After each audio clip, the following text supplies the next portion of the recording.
착하고 범생이던 딸이 사춘기에 접어들면서 눈빛도 달라지고 학원도 빼먹고 다른 아이가 된 것 같습니다.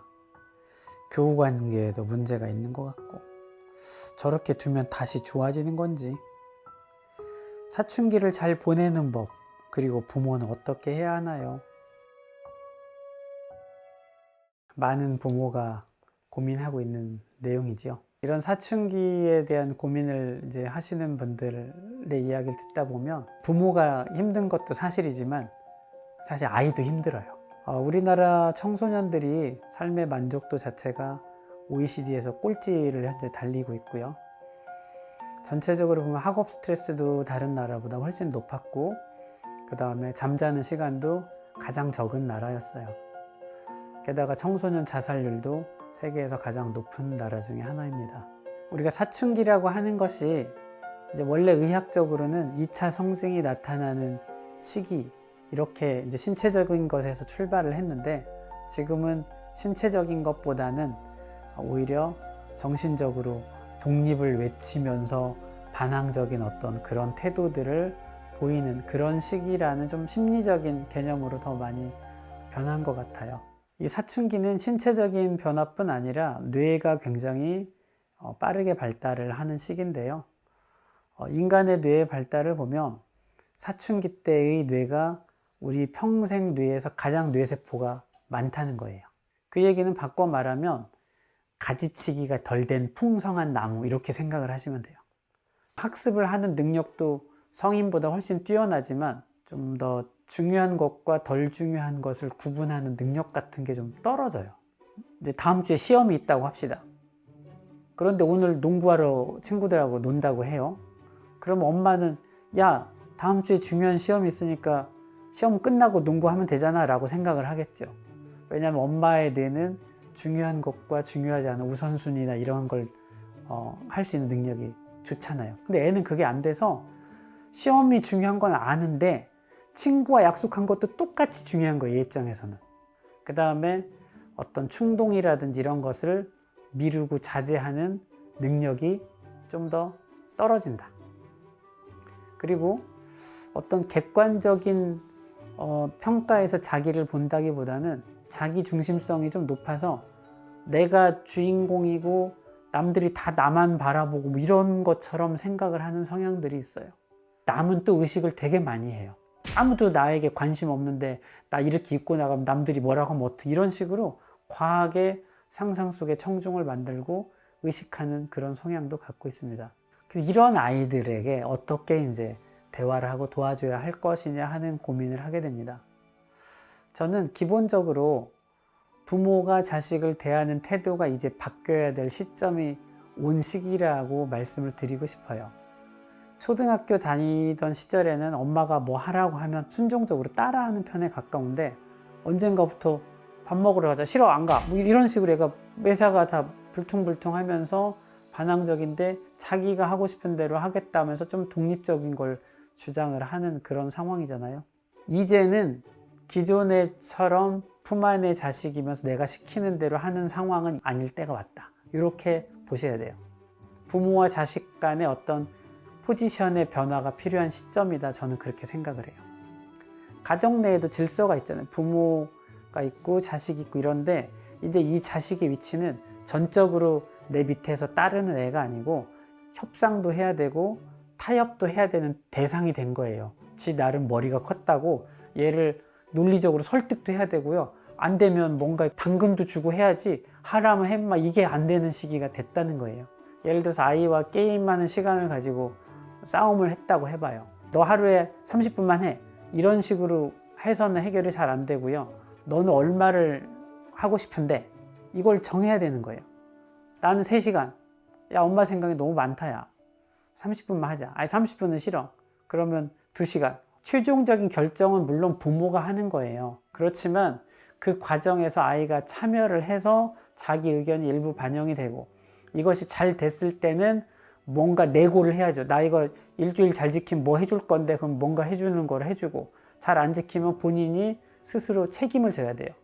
네가 게임 시간을 많이 썼으니까 주말에 쓸 건 미리 땡겨 쓴 거니 주말 건 네가 못 쓰는 거야.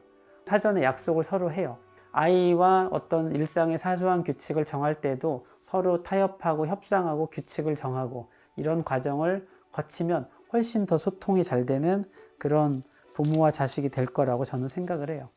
사춘기 자녀뿐 아니라 보통 우리가 이제 아이들과 이야기를 하게 되는데 부모 자식이 대화를 나누는 방법이 굉장히 중요해요. 부모는 본인 스스로가 자기는 아이의 이야기를 잘 듣고 잘 공감한다고 생각을 하는데 실제 아이한테 물어보면 우리 엄마는 전혀 공감하지 않아요. 제 이야기를 듣지 않아요 라고 하는 경우가 많아요. 자식과 대화하는 데 있어서 가장 중요한 것은 경청이라고 하는 거예요. 경청의 핵심은 무엇이냐면 아이의 이야기를 듣는데 평가하지 않고 듣는다가 제일 중요해요. 엄마 오늘 친구하고 싸웠어 라고 이야기를 할 때 아무것도 아니네 그냥 잊어버려. 이런 식으로 하는 건 네 얘기를 별로 안 듣고 싶어 라고 하는 거나 마찬가지예요. 걔가 잘못했네 하고 싸가지 없는 걔랑 인연 끊어. 너무 쉽게 해결책을 주되 약간 가볍게 듣는 느낌이에요. 아니, 네가 뭘 잘못했겠지. 이건 정말 나쁜 말이죠. 너의 잘못으로 걔하고 싸웠을 것 같아라는 어떤 평가나 단정이 들어가 있어요. 아이고 내 새끼 그랬죠 우쭈쭈쭈. 이거는 너무 애기 취급하면서 그냥 별거 아니야 라고 말하는 거예요. 어떤 엄마는 어떤 새끼야 그래서 이거 당장 학폭으로 신고해버리야. 일을 크게 만든 엄마니까 애가 또 말하고 싶지 않아요. 어떤 엄마가 필요하냐면 내 이야기를 가감없이 다 들어주는 거. 다 듣고 나서 그래서 어땠어? 힘들었겠네? 공감까지만 하면 돼요. 그럼 엄마가 귀 기울여 들어준 거예요. 경청이라고 하는 것에는 섣부르게 평가나 조언 같은 걸 하지 않는다가 매우 중요한 요소고요. 그리고 다 듣고 나면 아이의 감정에 공감하려고 노력한다. 이것이 저는 경청의 핵심이라고 생각을 하고 아이들이 사실 감정 표현이나 자기의 생각이나 이런 걸 표현을 잘 못하는 애들이 많이 있거든요. 도와주려고 한다면 어떻게 돕느냐?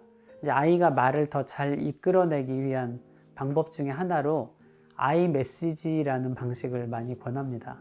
내 감정을 엄마가 표현을 하는 거예요. 그것을 통해서 아이에게 그런 식의 표현을 익숙하게 도와주는 겁니다. 엄마 오늘 직장에서 되게 스트레스 받았어.